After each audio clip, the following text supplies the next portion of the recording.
రైతుల పక్షాన బీజేపీ పోరాటం.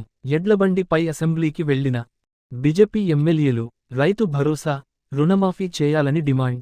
కాంగ్రెస్ ప్రభుత్వం ఏడాది గడిచినప్పటికీ రైతులకు పెట్టుబడి సహాయం కింద ఎకరానికి 15,000 రూపాయలు రైతు భరోసా ఇవ్వకపోవడం, 2 లక్షల పైన ఉన్న వారికి రుణమాఫీ చేయకపోవడంతో బీజేపీ ఎమ్మెల్యేలు రైతుల పక్షాన తమ పోరాటాన్ని ప్రారంభించారు. ఎడ్లబండ్లపై అసెంబ్లీకి వెళ్లి వారు రైతుల సమస్యలపై గళం. ఈ సందర్భంగా ముధోల్ ఎమ్మెల్యే పవార్ రామారావు పటేల్ మాట్లాడుతూ రైతాంగ సంక్షేమమే ధ్యేయమంటూ గద్దెనెక్కిన కాంగ్రెస్ సర్కాస్ రైతులకు శాపంగా మారిందన్నారు.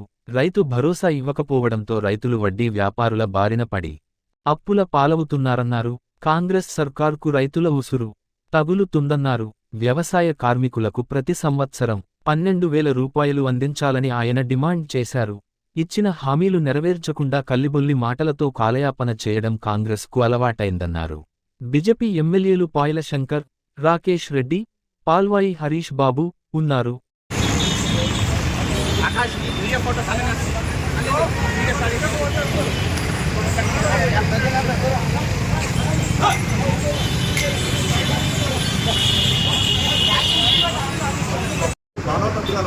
అదేవిధంగా రైతు భరోసా సంవత్సర కాలం పూర్తయింది. అవకాశాన్ని సంవత్సర భారం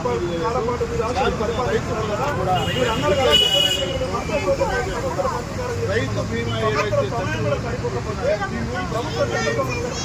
ఎలక్షన్లో హామీ ఇచ్చారు, అసెంబ్లీలో హామీ ఇచ్చారు. ఇంతవరకు రైతు